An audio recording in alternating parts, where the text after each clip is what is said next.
Hello everyone, welcome to another episode of Music of the Week. I don't know why I'm talking in this voice, it really annoys me. It sounds like a Keemstar impression, and I fucking hate Keemstar, as everyone should because he's a cunt. So, we have 5 albums to go through. For this one, I don't have much actual self-promotion to do until the end of the video, winky face, so let's just go through these 5. We start in Dayton, Ohio for the Devil Wears Prada and their 8th album. I don't know why the back of my hair is spreading, that's not what the album's called. The album's called Colour Decay. This is my second album by them, but these are a band I've been familiar with for about a decade. My first album by them was The Act back in 2019, and I didn't really listen to the Zombies EPs that they did in 2020, I think it was, because I don't do EPs, but I do full albums, and this is a really good full album to do. Another great one in the catalogue, giving it the only A-related grade, and it's just a straight up A. I really liked a lot of the metalcore elements in Play Their Metalcore Band. I like the fact that they're shedding more of their Christian identity, because I didn't really ever think it was something that fit them, especially considering how little they actually do, like, you know, worship songs in Christian music. That's more prevalent in actual, like, in bands that take their faith a bit more seriously. And yeah, the Devil Wears Prada, I appreciate that they don't fully go in for that, and they sing about topics like sadness and loss and addiction, and yeah, it's really well handled. You know, the instrumentals are really great too. I really like a lot of the guitar and bass work, I meant to say there. It's all pretty solid. Drum work too. The performances are great. Mike Karanka is still a really good vocalist, as is the clean vocalist too, I will bring up now. Jeremy DePoyster. I mean, those two have a phenomenal chemistry, as does the rest of the band. Production-wise, it's really great too, as, again, you would expect from them. It's just super fun, very clean as well, but it does leave enough blemishes where it feels like realistic in a weird way. I couldn't really think of a better way to say it. And structuring, not really that much of a drag. It's got a really good consistent flow to its pacing, and it does build-ups really well, and it pays off those build-ups really well when it hits those marks. So yeah, I recommend giving this one a try. I thought it was a really good album, and for a band who I know have been great for a while now, but I never got into them, I'm glad I got into them before they, you know, broke up or anything, because I'm only 2 albums of theirs in, but you know, I could probably go for some more, and you should definitely find this one to listen to it. Next we go to Castrop Rauxel, Germany for Electric Callboy, formerly Eskimo Callboy, and their 6th album, Techno, their first album under the Electric Callboy name, and my first album by them as well. I was super hyper for them back in 2020 when they dropped that song, and I didn't really listen to the EP that followed because, again, I don't really do EPs as a rule, but it took a while for this one to come out. I thought it was going to come out, like, I was going to say last week, but by the time watching this, it'll be the Thursday following the Friday where this album came out. But I thought it was going to come out a week sooner than it did, but I think because of European laws, I don't really know, it was pushed back by a week. It was still worth the wait. Giving this one a B+, it's got a lot of the typical Electric Callboy strengths that you've expected from them for a while now. It's got fantastic satiricism? That's not a fucking word. Satirism? In the, is that the word? Satire, there we go. It's got fantastic satire in the lyrics. The band don't take themselves seriously. I love Nico Salik's full debut performance for the band as well on any of their albums. He's a absolute revelation. I love his clean vocals, and his screams are really good too.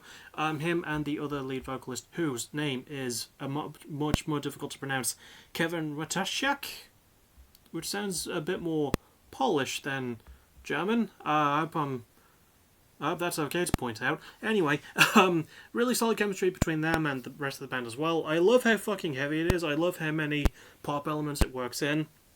And I love how self-aware the band is too. They do not take themselves seriously at all. The production really helps with that as well. I think I'm so goddamn sorry for my hair.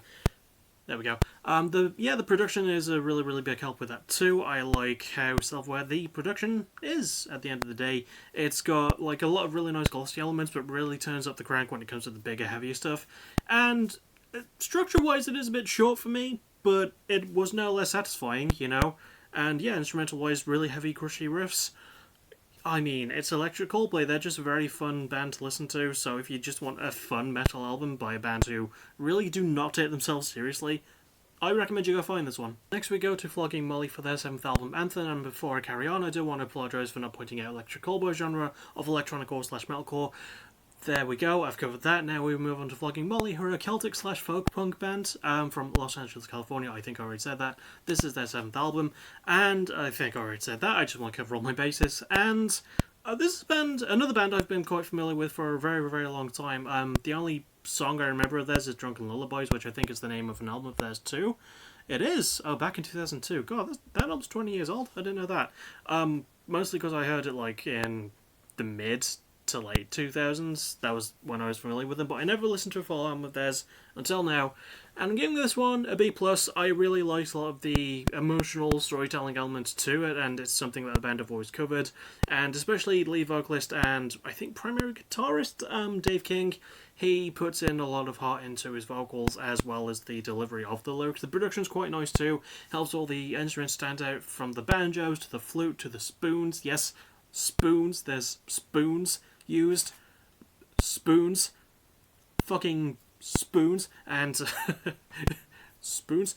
And yeah, the structuring is also really good too. It's not that short of an album, I don't think. How long is it? 39 minutes and a quarter. So yeah, it's pretty solid in that regard. It does a lot with the time it's given, and it's given a lot of time to tell these amazing stories. The band performances are all fantastic as well. I love the fact that there's so many instruments like coming in at once, but you can differentiate between them. So that's just another sign of the good production, and also the spoons. And I don't know if I said I gave it a B+, but I've given it a B+. So yeah, I thought I'd get that way. Really good album though. I recommend you maybe give it a try. This is a band that's been around for 25 years now, so yeah, I think they've put enough miles on the road by this point. This is a really, really good album by them. I'm only saying that as this is the first album that I've ever listened to. So. Next we go to Nashville, Tennessee for Goodbye June and their 4th album, See Where the Night Goes. So this is a band I heard about sort of passingly through a friend who mentioned one of their songs to me. I don't know if it's a song from this album, I can't really remember. It is a hard rock slash alternative rock group, so there we go with the genre, got that out of the way. And this gets the lowest grade of the episode, but that grade is a B. I really liked the stuff that was on display here. I liked how heartfelt and swaggery the performances were, especially their lead vocalist, and I don't know who the lead vocalist is, but based off of the band order according to the Wikipedia page here, I'm gonna guess it's Landon Milbourne. I'm not really sure. But still, everyone's got really good chemistry as well. I like the guitar work a lot. I wish there were like more guitar solos on this album, because the ones that we do get are absolutely just tasty. The lyrics do cover themes of like sex, and it is very difficult for the band. I will admit, it is very difficult that the band don't really have much of their own identity, and it can seem a bit like they're just doing a very weak AC/DC impression. But the fact that they did that and put out a better album than AC/DC have in a long time, I mean, it tells you all you need to know. I do wish this band had more of their own identity, but they've got really good songwriting, and I like that there's some surprising honest emotion at times. I wish there were a little bit more of that at points, but I do like that offset with a more fun balance too. And the production's really nice as well, very glossy, very clean. Doesn't add a whole lot, but doesn't really take away much, just, seasons it just right. Very good performances and lyrics and instrumentation. Very good. The production structuring wise, it is a bit slow for me. It can feel like some of the songs do repeat themselves, even if it is a fun pacing with some really good usage of its sound loops. It can overdo itself from time to time. It's still a very fun album at the end of the day, and if you need some no-frills hard rock with a very, very classic feel to it, even down to the lyrics, maybe give this one a try.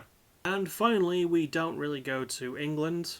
Well, we sort of go to England for Ozzy Osbourne and his 13th album, Patient Number 9. So I'm very familiar with Osbourne. He's probably the artist I'm most familiar with out of anyone I've covered today.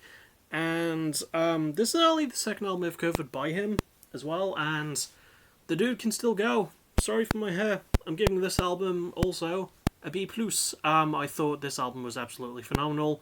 The dude can still go, even in his early 70s, and he's battling illnesses and stuff.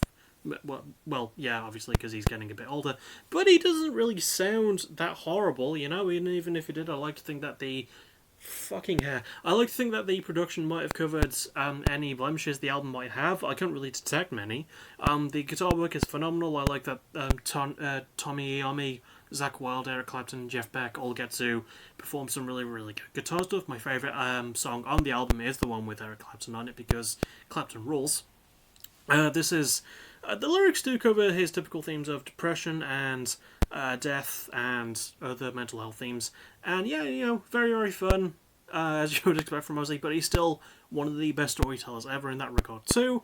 The structuring, again, it can feel a tiny bit slow at times, but it's the longest album on this video, by the way, as it comes in at an hour, 1 minute and 10 seconds, which is a lot of ones, but spaced out between too many zeros for my liking. But, I mean, you need time to tell a story, and Ozzy does not really waste that time that much, so I'll give him that, and even when there is dips, it's made up for by the really good guitar work, by the really good guitarists, and yeah, performance-wise, I've already covered that. The dude can still go.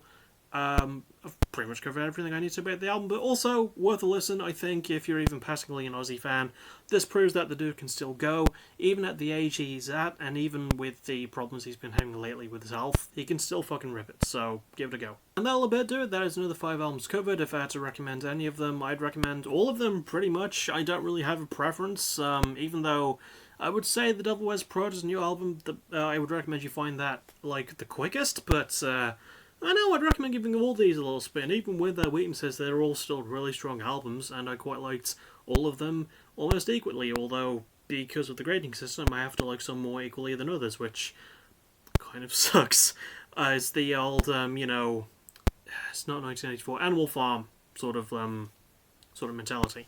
But I still really liked a lot of these. The next thing from me, tomorrow night I will be looking to finish my American McGee's Alice Let's Play, and then the day after, hopefully, the draft for Season 5 of PBW vs ABW. Speaking of tomorrow, I should hopefully have a vlog out, pointing out the changes that are going to be coming for the Season 5 stuff. So, I will see you all for that, and yeah, see you all tomorrow night as well. As always, thank you for watching, you're awesome. Bye-bye.